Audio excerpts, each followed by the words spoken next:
Well, hello everyone and welcome back to WXL. We're here for round 11 in Russia. As you can see, only 5 drivers because of obviously the World Cup going on, but it's me, Big Will, and again I'm joined by JSRSnakez, aka Jack. Yep. It's going to be a bit like Singapore was last time, I think. Yeah. Not much going on. Nope. I don't know. I think it's getting to the stage now where everyone's just sick of this game and they want to move to the next one, basically. Okay. Yeah, you've got exactly the same feelings as me. Trust me, it's not the best feeling when you turn up to commentate and there's only 5 people in the lobby. It's just a bit ridiculous, but we'll have to see how the race goes. Something could still happen, but I don't know. It may end up just like Singapore. So, but I'm definitely not doing what we've done the last time. If it gets down to 2 drivers again, I'm ending the stream because that was ridiculous, and I'm not following 2 drivers around the track. Yeah, even if they want us to talk about the World Cup, I don't care. I'm not following 2 drivers around the track because no one will watch it. I mean, to be honest, we should have just done a sprint race, like 25% one-shot qualifying. I think that would have been better. We But should never have. mind. See, I think it would have probably been a better idea if, even if it was from my point of view, if I'd have joined as a driver and then we just did like a sprint lobby, like you said, and then just ran around like that. Or even if I just did a one-lapper to show people what the Russian track was like, and then retired at the race and then started up the actual overlay for seeing the drivers. But as well as we'll just have to see how this race progresses with only 5 drivers. But because normally in other leagues that I've commentated in, if there's only 5 drivers, they don't have a stream because it's pointless. As you've probably seen in previous leagues you've been in, and all. Like, if the World Cup wasn't on, and this was still a fairly new game, we'd probably have like 14, 15 drivers at least. Yep, I think it would be a full lobby. I think it's just because the cycle life of this game's almost at an end. I mean, we've only got, what, a month and a half of this game left? Yeah, it's like 24th of August, so I mean everybody's going to be moving to the next game. Look how quick everybody dropped 2016 and moved to 2017. It was like basically the day the game came out. No one else focused on 2016 anymore. So it's just a life cycle of the game. So, like, the peak of this game's glitchiness came when people actually started going league racing on 2016 again. Yep. That was just stupid. I did actually like 2016. It was a decent game. Wasn't because there wasn't very many bugs. What? Thompson's already gone. Yep. Quite a weird corner. You've gone off at the Jody and Palmer corner in a Renault. Corky's already put in the lap, 140.1. I think Killian is just about to cross the finish line now. He goes faster, 135. Wow. Did Corky make a mistake somewhere? Because that's like, what, 5.1 second difference. Sorry, I was just a bit focusing on my laptop at the moment because the ref was holding something red. I thought it was a red card, but it was just his whistle. So, price converted. No doubt if England score, I'll hear my wife downstairs because she supports England and she'll be screaming probably. So I'll know if they score or not, or she'll be shouting and swearing. I'll be screaming as well, so you'll know. You'll know. Yep. Oh yeah, either way I'll know. I'll know if someone scores or if when England we scored in scored, the 5th minute, I was like, we scored already? Yeah, it was a peach of free kick though, I've got to admit. It was a really good free kick. Yeah. Artie moves into second with a 135.8. So yeah, it looks like Corky's had a mishap somewhere. He put in a 140 and he's lost time somewhere. But Dasher puts in the fastest lap, 134 flat. Whoa! So yeah. We're over a second quicker than anyone else. Jesus. Yep. It's I quite like this track. I've heard a lot of people saying they don't like this track, they don't like how it flows. I think it's amazing. Well, I think it's amazing if you've got a steering wheel. It's one of the easiest tracks to drive on with a steering wheel. A pad, a little bit different, because you need to try and get the corners right with the analog, and it's not the easiest, but with a steering wheel, this thing is just amazing to drive. Because to drive round this track is amazing, but to watch, it's not that great. Nah, I will be honest. Yeah, I agree. The four races we've had around the Autodrome in real life, the only good one was the 2015 one. Yep. I'm pretty sure the 2014 race around here was the most boring race I've ever seen in my life. Yep. It was That was just, oh. I've got to admit, it is, to race on it is one of the best feelings ever, but to watch the actual race, it's just mind-numbingly boring. And What was it? 2017 one, it had no overtakes as well. Artie just hit the wall on the inside as he was coming in there, and took the bollard out as well, for good measure. What was it you were saying? Is 2017? 2017 had no overtakes as well. Yeah, not. In fact, emphasises it. I think the only overtakes that were ever made was when people pit. That was about it. Yeah, and in mechanical failures. Yep. And obviously people pulling off the track and stuff like this, but I think it's just one of those races where if someone's really quick, then you're never going to touch them. It's the same in league racing for us as well. On any track, is if someone's really fast, you're never catching them. Even if, I mean, the race I was in yesterday, I got pushed off the track and I hit the wall, lost my front wing. It was in Mexico, and I ended up 14th. I ended up finishing the race 9th because it was raining. Everybody else went on full wets. I kept on the intermediates and I kept catching people and overtaking them. So and then there was a little bit of slight luck at the end because someone, the person in 9th, spun out, and I was in 10th and I was right behind them, so I ended up taking the place. But it's just, I think it's just one of those things where if someone gains the lead, it's quite hard to bring it back. Because I mean, on this track on the wet, I don't know what it is, but when I say there's no grip in the wet around this track, I mean there's no grip. Probably the worst of any track in the game. In terms of grip levels in the wet. Yeah, I would definitely say in the wet it's probably the worst. Well, it's hard enough driving around. Oh, Corky's actually just clipped the wall there. And again. I don't know what he's doing. I have no idea, he's just turning into the wall. Well, yeah, I understand if it was like Massenet at Monaco or something, but yeah, if he's coming around like that corner and he clips the barrier on the inside or the outside or something, but he was going down a straight. Yeah, I think you're right with this track. It's not the easiest in the rain, especially even when it's dry. It's one of the hardest tracks to try and get grip, as you can see by Corky going really wide up. I think that's because he actually outbroke himself going into that corner. But it's also hard if you don't have. This is, in my opinion, this is probably one of the hardest tracks to get used to with the running no line, because you have to get used to where the braking points are, and sometimes people run wide and take their the braking boards out, so you don't know where the braking point is. You have to guess, and that's when you start overshooting it. And I think Corky actually turned in a bit too early there. yeah. But I still think this is one of the, I wouldn't say it's a fun track, it's just, it's quite entertaining to drive, because some of the corners you can take it full throttle and it feels amazing when you can do that with a steering wheel, but I would never try it with a controller. No. I'd end up kissing the wall and the wall would win. Also because with the controller, if you start to lose it, you cannot save it.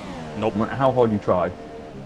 Because through a controller, they've decided to add this thing where You can't instantly turn from right to left. There's like a delay in the middle, Yeah, I've noticed that as well. which makes it impossible to save anything. There's also, someone told me a wee while ago, if you're using a controller, the best thing to do is, don't like keep the analog stick in the middle and move it left to right, is put it straight up, so that it's curving and you can turn it like a steering wheel. I tried it, it does work, it's just, it's really difficult to get used to. Whoa! Wow, that was close. This is not Lacoon at Spa. Yeah, that was, Go in with no brakes and just engine brake all the way around the corner. yeah, I think he's forgetting his car doesn't actually have a retarder, so it's not gonna slow itself down like a truck would. It's well, there is an engine brake, but it's not as strong as a retarder, so it won't work the same way. But it's sometimes you can get away with it coming around the final corner without brakes, but I mean you would have to start slowing down ages before the corner. It's just, I think it's one of those tracks where you either love it or you hate it. It's like Marmite basically. Some people can drive on it, some people can't. But I mean, I don't mind this track. I actually quite like it. It's not the easiest of tracks to run, but I would prefer to do this over, say, Monaco. No, I love Monaco. What's wrong with Monaco? Let's put it this way. If you have a steering wheel and you're driving at Monaco, especially with force feedback, your arms get a workout and a half. Dasher's just went faster with a 133.5 and he's actually finished. Jesus. So, Mercedes in 2014, is that you? well, it's obviously a dominance shown by Dasher, but Corky's just coming around the final corners now, just passing the pit entrance. Now he's coming to the final corner. Is he going to actually brake? He does and takes the bollard out, and I think his lap has been invalidated, but he was slower anyway. He finished 140.1. So where is Artie? Actually, Killian's about to finish his lap. Yep, Killian's just in the end of sector 3 now. Oh no! But Croatia just scored. oh, Artie's retired. So it's down to Killian. Nope, Killian's second. Oh crap. Oh no. Yeah, they have. They've equalised 1-1. 68th Don't minute tell apparently. me he scored from there. Gonna say. Jesus. Dasher's on pole, Killian second, Artie third. Jesus, that was a kick and a half as well. Yep. Corky in fourth, and Bram didn't even set a time. I think I don't even know what happened to him. He just retired for the session. I don't know if that was because he. Oh, he did a Jolyon Palmer at the Jolyon Palmer corner in the Renault. Alright, fair enough. There's actually only. You know where he slewed into Grosjean last year. That's what Yeah. Oh, I remember vividly. But Corky and Bram are actually in the same team, so if they can finish, at least just finish the race, they'll get maximum points for Renault because nobody else has any other teammates in here, and it looks like it's going to be dry as well. So no fun in the rain. This stream might get cut off halfway through the race. I'm expecting that, to be honest. Yeah, if like 3 people crash and then only 2 are left, then but as long as the 5 stay in the lobby and stay in the race, then we're fine. I'll run it all the way to the end. Because we know Dasher's really fast, Artie's not too far behind them, so, and Bram's got a lot to do to come for the back, so we'll see.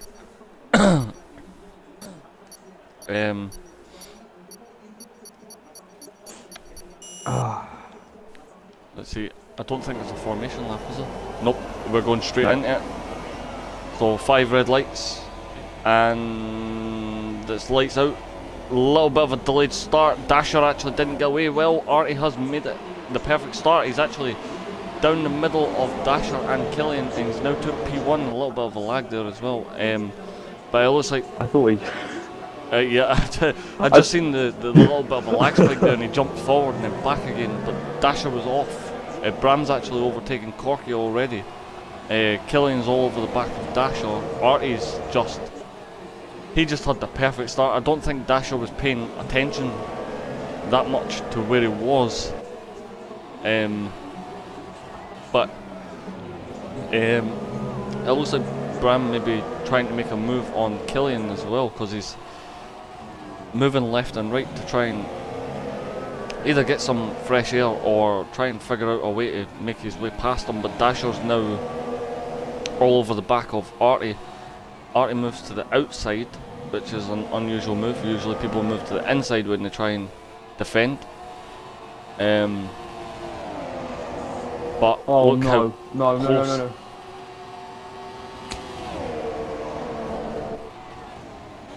I'm so Oh. close. I'm sorry.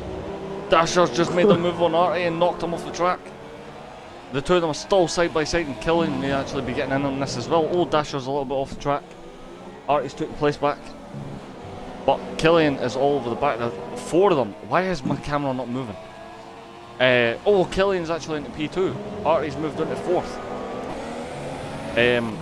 As far as I know, no one has damage yet, so as Killian puts in the fastest Thanks lap. to the front wings.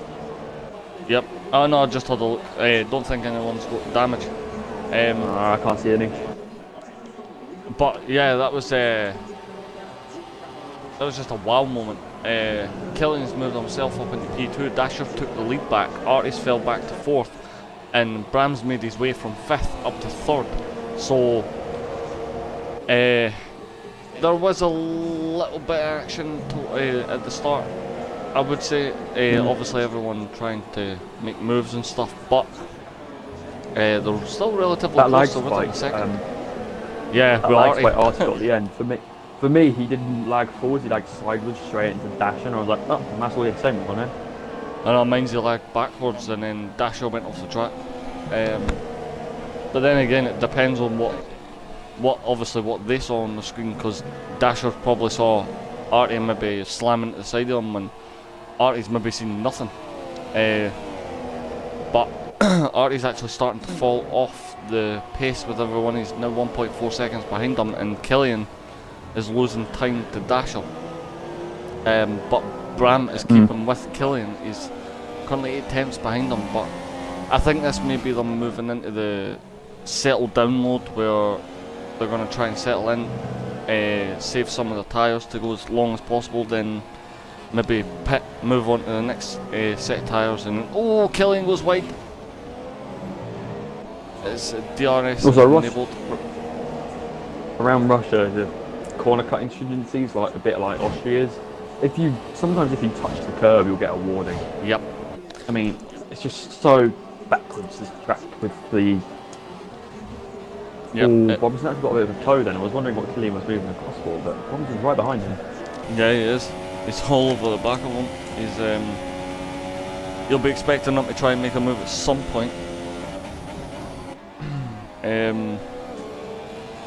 But yeah, he's. But if something goes really wrong, Archie's going to be right there. Well, yeah, he's obviously not far behind. He's only 1.4 seconds, so he's not miles away. And if something does go wrong between Killian and Bram, then obviously Artie's going to have the best seat for taking advantage of it. But it's going to be really difficult, because they've also obviously the pit stops in this, it is a one stop. I'm pretty sure you can get away with a one stop because it's not really a high degradation track, but the one thing you do have to watch is if you're fighting on this track, because you will start to lose grip. As Bram's actually making a move on Killian, he's down the inside, not really much Killian can do about that, but Bram goes off the track and Killian takes it back. So yeah, that's wow. a bit of a hard braking zone, because you've got to turn, decelerate and downshift all at the same time. It's a bit like some of the corners you get in Bahrain, and last year we actually saw Bottas in real life get a double lockup, which almost cost him the race. Yeah, well, Artie was within DRS range of Bram, but he's now fell back out of it just above a second. Obviously because of the Renault driver's mistake, Artie was able to catch him and kind of pull the time back a bit, but he's definitely gained about 4 tenths on Bram, so it looks like the Ferrari driver is going to have I wouldn't say a tough time, because obviously we know Artie's a decent driver, but he is going to have a tough time trying to pass Bram and Killian at the same time as well, because these two are really close together, and it looks like this battle could go on for most of the race. Yeah, this is where we're going to get most entertainment from, I think, Williamson and Killian, because Dash has just buggered off in the front. Artie's just sort of hanging around and don't really know what Corky's doing, so... Yeah, he's dropped back quite a bit. He's 13 seconds back, so I don't think he really likes Russia. No. I mean, that's about 3 seconds a lap. Yep. Oh, it looks like they're side by side. Bram's actually made the move. He has made it stick, but Killian comes back. Oh, that was a close one. Killian made a dive bomb. It did work. No contact. And he's managed to regain P2, but you've got to think all this fighting's going to let Artie catch up, because he's already a second behind him now, so he's took off about 2/10 just in one corner. So these two fighting is going to have a really bad effect on them for their position. It's also going to let Dasher get further away from them as well.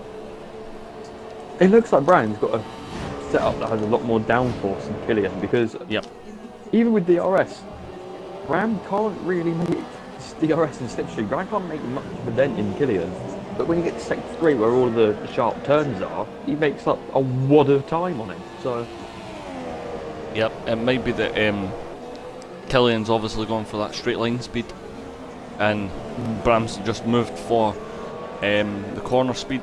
But look at this, we can see already that Bram's Renault is moving left and right and left and right and left and right, trying to figure out where he's going to try and pass Killian. But obviously Killian's got really decent defence as well. I've seen him pulling off some I wouldn't even say astonishing moves as he goes a little bit wide there, but just mesmerising moves before to try and stop someone overtaking him. And I wouldn't say they're illegal. Sometimes he does make moves that are questionable, but obviously everybody does that at some point. As Bram's actually making a move again, and he doesn't get it fully, as Killian is down on the inside. It's every time they get to that corner, Killian just manages to take it back, but Bram is still there, and he's got the inside for this corner.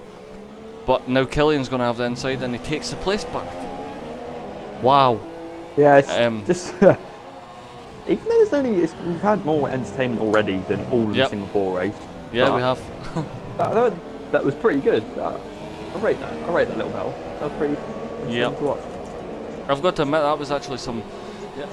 I've seen the two of them race quite a lot, and that's probably the best racing I've ever seen the two do, even with each other, as Bram's actually making another move. Slight contact. Oh! Killian's Bram's got it now, surely. Yeah. Yep, he has. Killian actually got shoved a little bit to the right, and he did well to keep the car on track and keep it straight, but you've got to think he's going to be coming back hard at Bram now, and obviously you've now got Artie in the background who's 3/10 behind him, so he's also on the prowl for I think a place. If two people here come together and wipe themselves out, that's it. That's going to be nothing else. Yep. No, two people wipe themselves out, then I mean, we know who's going to win. Did Dashy just make a mistake? Yeah, he has. He's only 5/10. Dasher's made a mistake somewhere. Has he lost any? He hasn't lost any front wing, so he's obviously just gone straight on somewhere and spun or something. Oh, Bram's making a move. Slight contact, but no, I think Dasher's keeping the place. No, he's not. He goes in a bit too deep, but Bram can't make the move. They're still running side by side. Bram's gonna have the... Yep, he's got the inside line. Oh, Dasher spun! Oh, Dasher spun. Oh, I've got into him. Way to bottle what otherwise would have been quite an easy win, I would have thought. Yep, I mean... Oh, Artie's actually in the pits. Artie's got damage on his wing. Yeah, he hit Dasher as he was sideways across the track. So Dasher's got time to make up. Bram's obviously out in front. Killian's right behind him, but he's 1.5 seconds behind. So I think the thing with Artie, where he's clipped someone, obviously Killian tried to avoid it and he's lost a little bit of time to Bram. So, but the most important thing to note is Dasher is actually 10.6 seconds behind Killian, so, and Corky's just made up a place over Artie, so he's now in 4th. He's actually brought his time down. He was about 21 seconds behind, he's now 15, so, but he's, I don't know what's wrong. I think he's maybe got the wrong setup on the car, because he's not able to stop for corners. You see that, or he's not using his brake. No, he is using his brake, but I don't know what's wrong. In fact, I'm gonna have a look. Has he got any penalties? He's got 2 warnings. The Dasher had earlier, pretty sure he was like 8-9 seconds up before he spun. Yep. So he still probably has a shout of winning this, even with that spin. Yeah, he's. Well, I mean, Dasher's really quick, so I think he'll just be trying to make up the time to everyone, and just basically try and pull the time back so that once everybody dives into the pits, he can either stay out for an extra lap and try and gain as much time as possible, or he can pit with them and then he can still have about 6 seconds to make up, which on a fresh set of tyres would probably be quite easy, but yeah,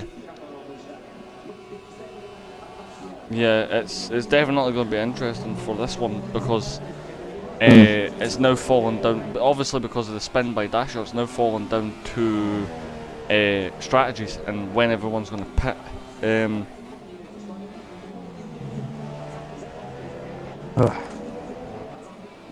Well, now just been told by going to have to play a game of catching back up.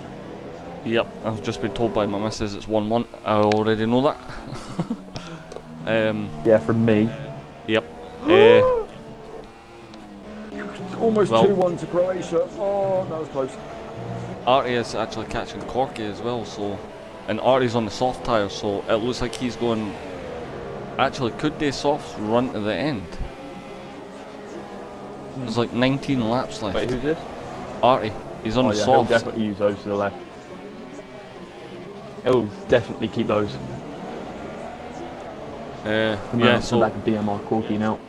19 laps to run on the softs, so Artie may actually be in with a shout. shout. He could get past Corky without that much resistance, probably. Whoa! And he's hit the back of him. And lost part of his wing. In fact, nope, he's lost most of his wing. I mean, it's quite a good strat to defend, but yep. Not no sporting one. I've got to admit, yeah, well, I mean, he wasn't being lapped, so Corky, in his own right, he didn't have to move, but Artie just, I don't want to say Artie's not a good driver, because I know he is, but he, from the looks of it, he just ran up the arse of Corky. That's basically what happened. And I don't know if he obviously didn't realise how slow Corky was going, or if he just didn't see him, or he wasn't paying attention. Maybe he's watching the World Cup as well. Yeah. And he didn't see him, I'll be but surprised. Yep. He's back in the pits again, so I think his next strategy will probably be super soft. Yeah, I'm not repeating what the wife just says to me. That's not going to happen. She's just both best. Yeah, ultra softs. So he's going to have to pit again. I think he's just going to go fast lap now. That's what I'd do.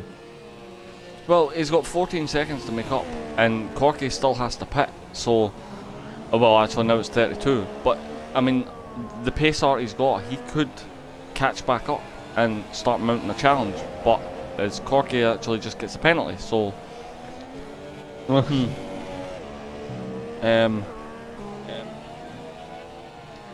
it looks like Dasher's not catching up as quick as he would want to Killian. He's still 7.2 seconds, but it's kind of fluctuating between 7.2 down and then back up again.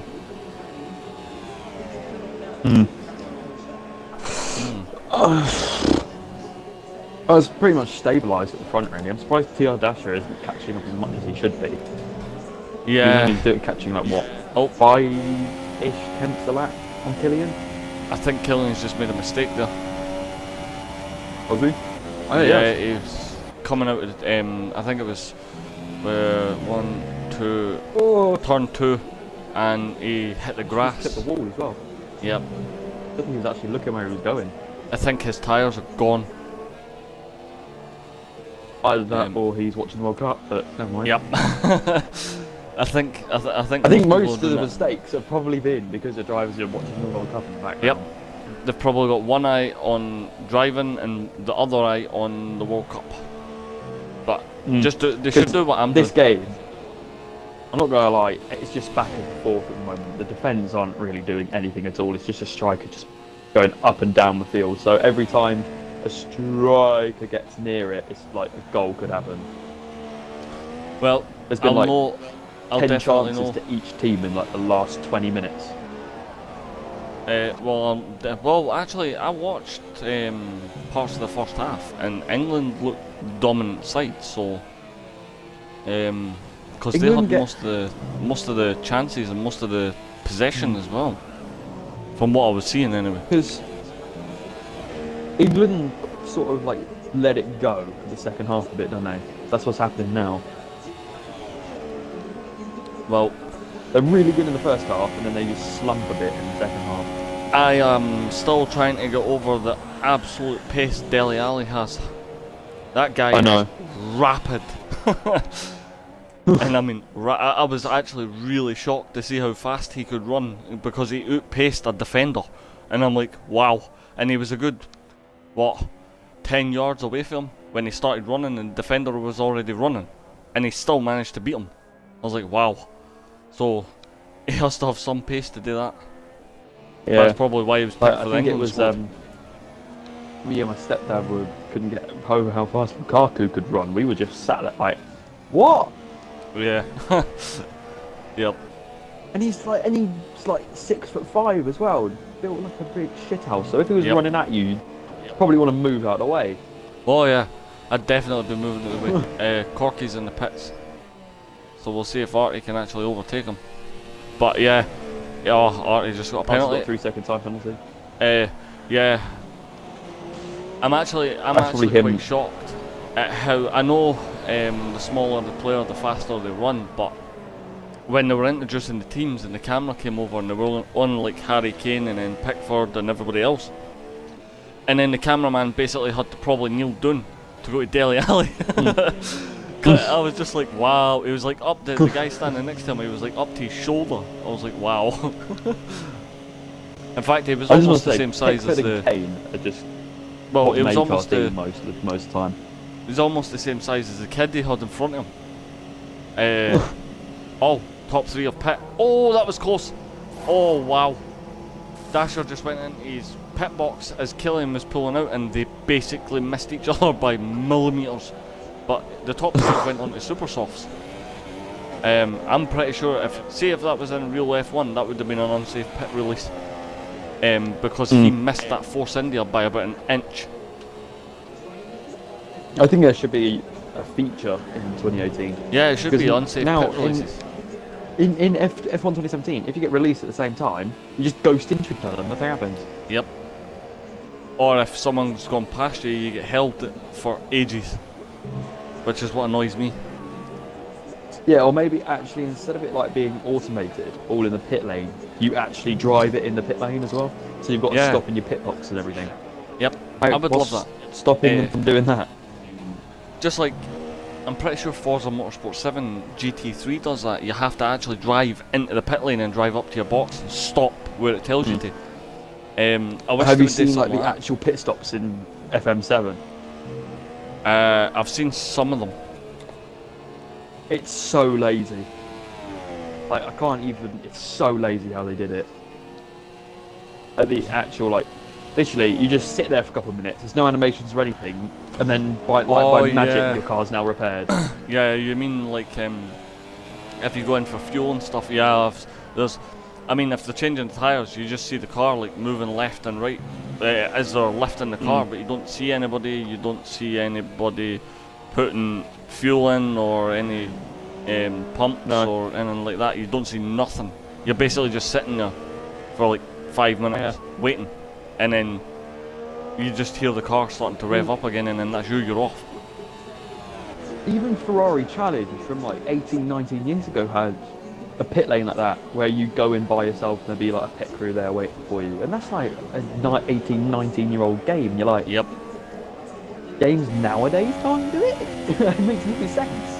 Yeah, I think there is some aspects of this game, if they added, would make it a lot better, especially for league racing, because I mean, most of the time they take stuff from the single player to put into online, like when they started doing the spectator cam for stuff like this, they didn't do that for single player, so like if you crashed, you were just out straight away, you can't watch the rest of the race. But if you did an online race now, the spectator cam's on there now, so we can actually commentate over it and like show the gaps between everybody. That I like, they've updated that, which is quite good.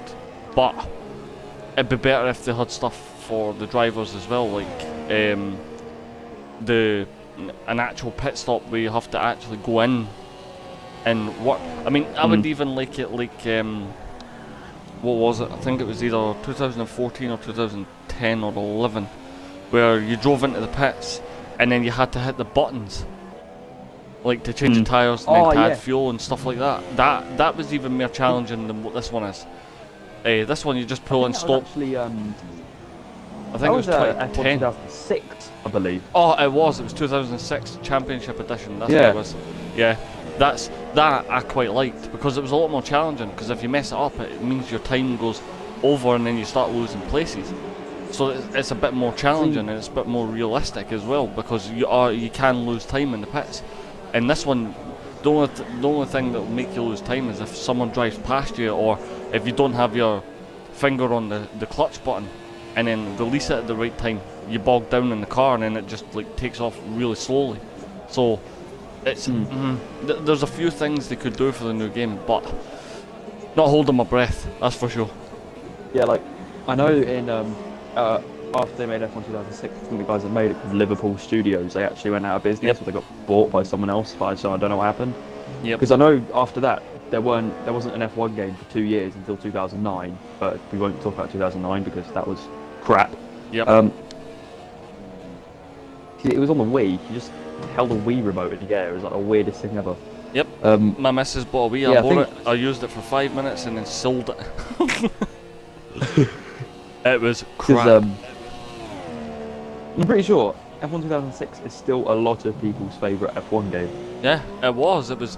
The only thing that irked me about the entire game was how easy it was to spin on the apexes if you clicked them. I think they auto spin curves all over the place. Yeah, I'm pretty sure they did actually call it the auto spin curve or something. It's like a point in the racetrack where if you hit it just right, or if you hit it with your wheels, you spin the car. But that was annoying, especially if you're in the lead and someone's like all over the back of you and you make a mistake and then try and turn a corner and you hit the apex and then that's it. You just find yourself facing the other way. That's pretty annoying. But overall, the gameplay, the mechanics, the way they ran it, it was a really, really good, decent game. It was a good racing game. Obviously, looking at the graphics in this game to that game, there isn't a comparison. But graphics aside, the gameplay was just amazing. It was good the way they had the game set up. I like F1 2014. I like that as well. I thought that was really, really decently made. Didn't like the online as much, but the game itself, on single player and stuff like this, was actually pretty decent. Just like 2016, I liked that one as well. I'm pretty sure in 2006, that was probably the game where they got the best representation from they did in real life to the cars in game. Like the McLaren in 2006 in real life and in the game, they were both relentlessly fast. I'm tempted to say that actually the fastest cars from that year. Yep. But they were just hopelessly unreliable. Yep. That's why they didn't win that season. Yeah. And they got that bang on right in that game. Oh the yeah, they definitely bang did. on right.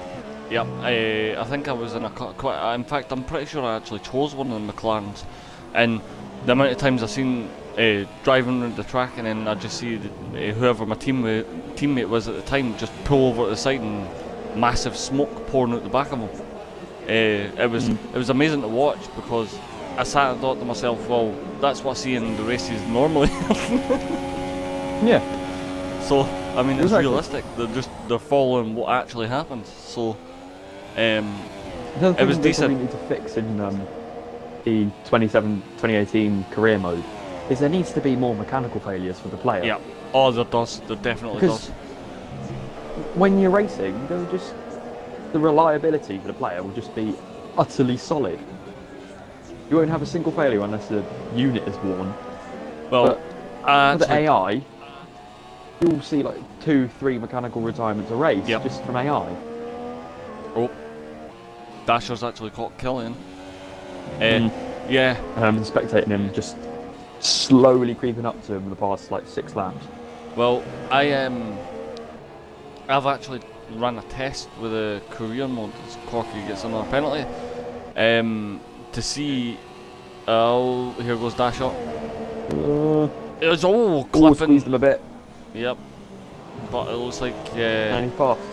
yeah, it looks like Dasher was kind of bullying Killian a bit there to try and get that position. But I mean, he can't really complain too much. He did give him a massive amount of room coming into the corner. So, but yeah, I actually tried a test in career mode. I ran every unit that had like all the components in the car, didn't swap any out, kept running it until it ran red, and nothing happened. Absolutely nothing happened. Like- I never had a failure. I never had nothing. Basically, what happens is I know. they tell you have to change the parts. But I know TM Marduk actually ran it to 100% and just went into a practice session and just kept running and running around until the Honda unit got to 100%. And it only fails when you get to 100%. Yeah. It won't And fail if it otherwise. doesn't, if it fails whilst you're driving, it will tell you it's failed, but it won't really do much. See when you're in the game as well. I've noticed this quite a lot. See when you're in the game and it tells you the power unit's damaged, power will be down for a bit. You don't actually feel the power being dropped. It just feels the same. Yeah. It's like they've not done anything. Yeah, like I know with the I think the most accurate one, even though it never really properly full out failed, was the gearbox. Because if you had like a damaged gearbox, you'd lose a gear for yeah. a random amount of time. Sometimes it'd be Yep. back within 2 laps. Sometimes you'd go the rest of the race without that gear. Yep. But that you'd never happened to get me. a full out failure. It's quite weird as well though, because it is randomised. When I was doing a racing career mode, I lost 5th gear, and I no matter what I tried, I could not get 5th gear back. There's no option in the radio chat to report a failure in the car. So obviously they must just automatically know something's wrong, and then Yeah. it came over the radio saying that I'd lost 5th gear, and there was not much they could do about it, and it was because my gearbox was wrecked.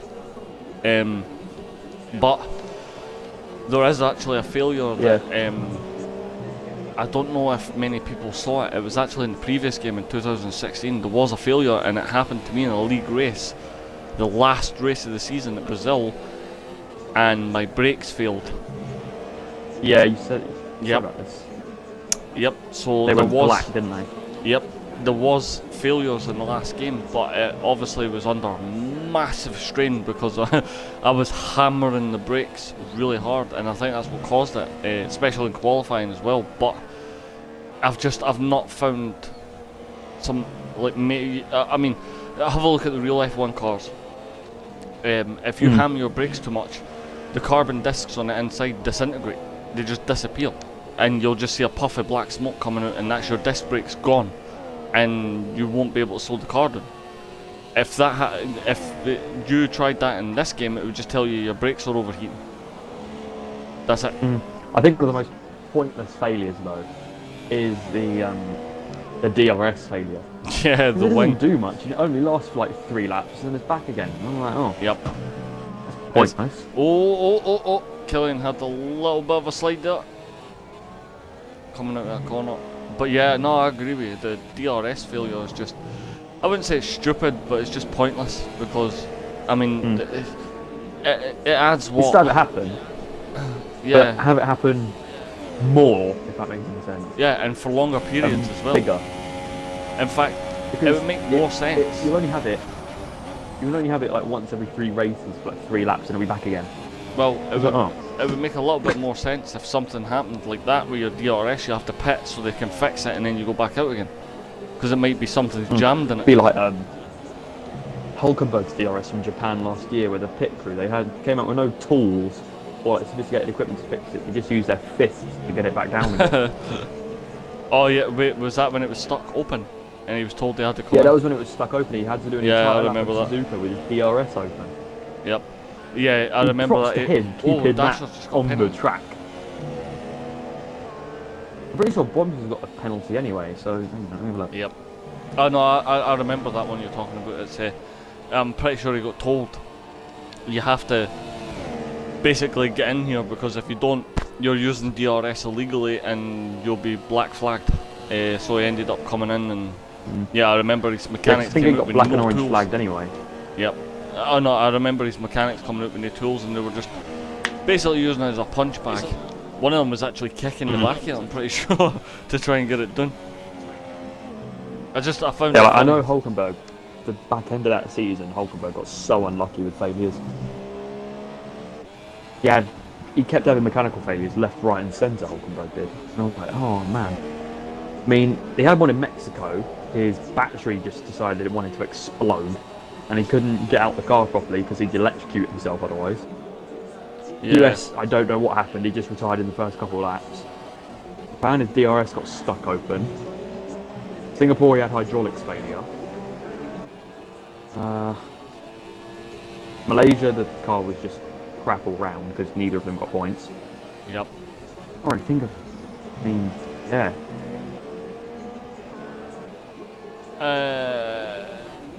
I'm actually having a look I think at the that's time. I think that's like one of the reasons why Renault didn't get higher up. 1, because of their mechanical failures. 2, Yeah. It's. Do you know what they were talking about? I seen it a couple of days ago. They were talking about. So I can't remember who it was, but someone posted because Red Bull are leaving Renault and moving to Honda, it means they can focus more on McLaren. And I'm sitting thinking, well, they won't. They'll focus more on their own Renault team. Fair enough, they will be selling the engines to McLaren, but they're not gonna overpower McLaren's to the point where it's not benefiting their own team. Because even though McLaren buy stuff off them, they'll still want to help their own team more. Honda, now they're probably going to get, since they've got 4 cars now instead of just the 2, Yeah, they're going to have even more development, so the engine's going to get better even quicker, hopefully. Yep. Well, I hope so, because Honda was actually really good. The reason Honda are better this year is because they've got more independence from McLaren, which I'm pretty sure McLaren didn't really help them all that much. I think they were the main responsibility for all of the reliability issues. Because now they're at Honda, they're having not even half as many. Now they're at Toro Rosso, they're not even having like any at all. I think the reason the Toro Rosso is still quick in a straight line is because 1, the Toro Rosso is really slippery, aerodynamic wise, and 2, the Honda engine's really light as well compared to the other 3 engines. Well, I think it comes down to the actual chassis for the Toro Rosso as well, because the way that they've built it, it's, I wouldn't say it's a much better, I would probably say it's a better chassis than the Renault. It's just aerodynamically it's a better chassis than the Renault, because they can gather much more speed. But I still prefer the Renault. Yeah, because I know the Renault's nicer. The Ferrari engine is better than the Merc engine now as well. Yep, it's been upgraded or something. Surprised me. Yeah, it's I know they're find both. This is a bit I find stupid. They've both almost broken like 1,000 horsepower, which is mental. Judging by they've only got 6 cylinders. How is 6 cylinders almost producing 1,000 horsepower? I have no idea. Close to jet engine, I would think. But technically 800 because the ERS has 200, doesn't it? Well, yeah.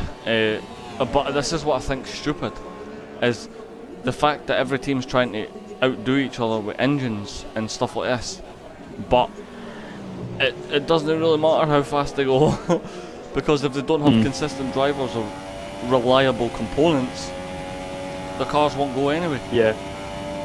Like, So I don't know about you, but I want to see what the 2017 McLaren would have been like with a Mercedes engine in it. yeah, that would have been I reckon really good to see.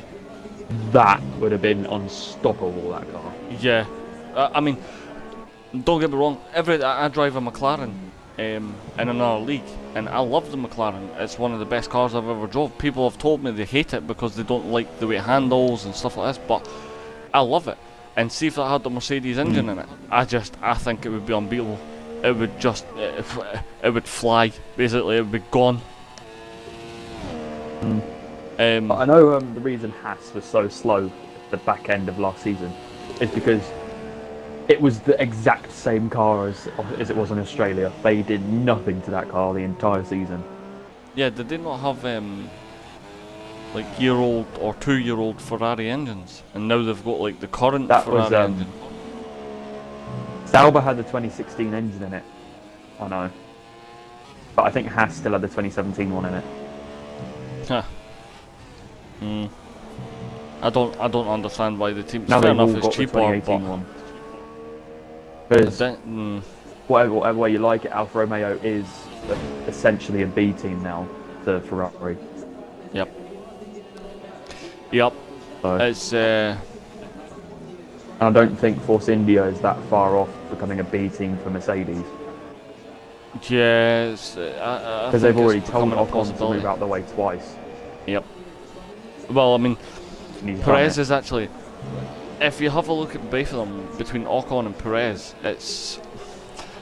I wouldn't say it's massively different because the two of them they usually end up together. It's just the two of them don't pay enough attention and end up coming together, and it causes problems within the team. I mean, look at Ricardo and Verstappen. When they were at, where was it, Singapore, and they Baku. ended up Baku. That's it. They ended up coming together and taking both cars out of the race. I mean, it's the same in league racing. The last thing you want is to go up against your teammate in a race, because you know if something goes wrong, if you're behind, it's 9 times out of 10 going to be your fault. And I think that's what's happening with Force India. They probably feel like Ocon is. I wouldn't even say they feel, he probably is the number 2 driver at Force India, and Perez is the number 1, because Perez has been scoring points mostly, and Ocon has scored points, but I think he makes some Perez stupid scored a decisions. podium in Baku again, which was pretty good showing. I'm not gonna lie. But that's the thing. I like the Force India. I actually do like the Force India team, and I think Give it they could do well. Give it a 2016 paint job again, and I'll like them. But that pink, I hate The white it. and I white and genuinely orange and hate green. it. The one that Paul Di Resta was the driving. paint job they had in 2016, I'm not even lying, is one of the best paint jobs I've ever seen on an F1 car. It was so good looking in 2016. I didn't really like it. Really? Yeah, I didn't really like it. I don't like the pink either, but I wasn't too keen on it. I liked the white on it, but to me it looked like they had slapped an Irish flag on it with the orange and green. And I'm like, what's the point in that? I didn't quite get it, because I know the team Force India were, I think it was part of their home country's flag or something that they had on the side of it, but they never really meshed it together well, and to me it didn't come out well. But before the hybrid era, the Force India used to had to have an orange nose, a white monocoque, and a green sort of diffuser area. So India. Wow. And yeah, and I remember for 2008 in testing when Force India were in their first season, again they had an amazing livery. It was white, burgundy, and gold. It looked so good, but they didn't use it in the actual season. And I was like, that's the best looking livery. Well, one of the best looking liveries I've ever seen. You didn't use it. I like. It's like the camo ball from this year, isn't it? Yeah. Well, Testing in this livery. game, my favourite one's the Renault. I'm not too keen on the Renault in the new game. They've took away too much of the yellow and like they've made it far too dark. Because it's like one little strip of yellow going up the middle, and that to me doesn't look the same. Although I did quite like I think it was Red Bull that had the camo test paint or the test vinyl on the car. That looked really sweet. But then they said it's just a test paint. I was like, oh. But then they didn't use it for testing. Yeah, exactly. Then they put the actual stuff on the car. You just wasted money. You just wasted money on somebody designing that. Yep, they just paid someone to design it and then no use it. Amazing way to waste money, that one. Just sort of like used it for one sort of like out day, which Ricardo drove around Silverstone, which he actually crashed, by the way. And then they didn't use it in testing. Yeah, you know the first outing day where they revealed the RB14? He crashed it. I'm not even joking. I think... I will admit, it was undrivable conditions, but you gotta be a bit more careful, Daniel. Yeah, I think if I was Christian Horner, I'd be saying to him, if it was like this year, giving him... no, sorry, it's gone into next year, I'd be saying, please don't crash the car this time. Yeah. Just go normally around the track. Don't try I know a lot of any people don't stupid like the matte moves. finish on the Red Bull, but I love it personally. I love that matte finish.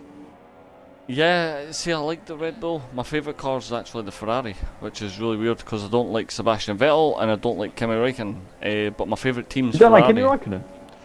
Everyone liked Kimi Räikkönen. He's an alright driver, he's just so boring to listen to.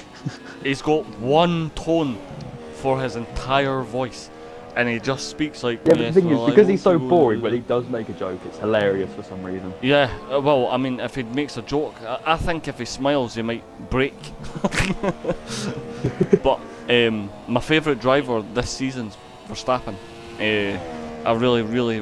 Even though he was a bit of a Maldonado the first 6 races, but... Yeah, he's had some questionable races, but see, I just... For me, looking at what Max has been up to, I really think he's going to be a future champion. It's just unreal how much he's been driving. I know, like, Lewis Hamilton had a better rookie season and stuff like this because he almost won a championship in his rookie season, but I still think Max is on par to... even if he doesn't get a championship, I still think he's on par to be close. Oh, Dasher just got another penalty. We're actually on the last lap. Dasher's throwing this away now. Yep, we're on the last lap. I don't think Brian's got a single penalty. I don't think he has, and I think Dasher has 6 seconds actually. My God, it's still 1-1 after 105 minutes. Wow. Well, this is the last lap. Yeah, it's the last lap. Yep. I'm not gonna lie. Past like 15 laps, I've not looked at my screen. I've been looking at my laptop watching the game. I was kind of well. I'm standing in front of the TV, so I can't look anywhere else. But I've been kind of like glancing back and forward because I've been keeping an eye on the. I've got my live score up on my phone, and I'm keeping an eye on the score with the England game as well. But if you just get the ITV app, you can watch it. Yeah, I've already got it on my phone, but it's just because I've only got an S6 Edge, so the screen's really small, and it's I don't have my glasses on, so I'll probably not be able to see it. But it looks like Dasher's caught him. He's got 1.2 seconds, but it doesn't really matter because Bram doesn't have any penalties. Unless he can get 6 seconds in this last corner. Nope, he's passed, and Dasher. Nope, Bram takes the win. Wow. Dasher second, Killian, it looks like Killian's going to take 3rd place. Artie's in 4th, which he won't really be happy with because he's not had a really good race, I would say.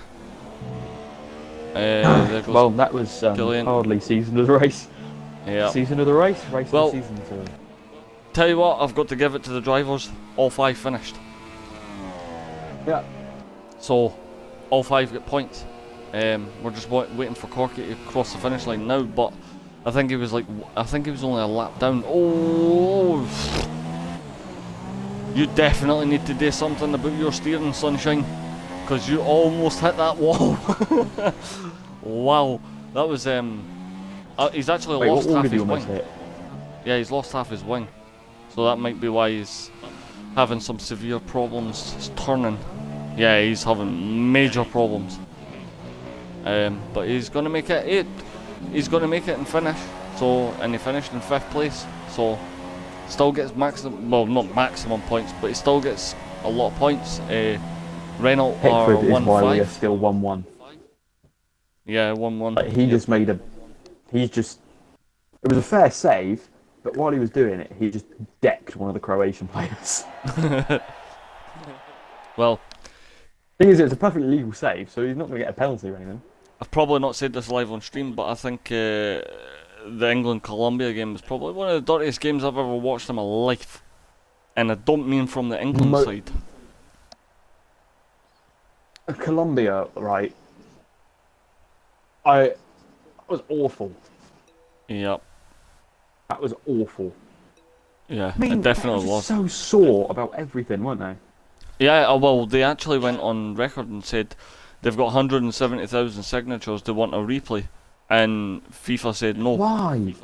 And then they said that I can't remember who it was. The penalty that Harry Kane got shouldn't have been a penalty, and Backer's disallowed goal should have been allowed in, which would have made it 2-1, I think, to Colombia.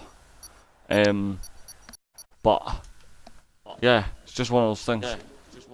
Right, I think we're going to skip podium interviews. I've just got a message for Killian, but there's no really any point, because everybody will be wanting to jump away for the World Cup, because obviously it's going to get more interesting as it goes into penalties. I'm just going to go into penalties, to be honest. I think we're going to lose, but never mind. Well, we will be back next week. As it left our half for like 10 minutes. Actually, hopefully, Nuthead's back next week, but you won't be here because you're away. Week. So it'll be me and Jack, which is fine. I'll be here the week after, though. Well, we will catch everyone next week for round 12, I believe it'll be. Don't know the track because I've not got the thing in front of me, but still, we will see everyone next week.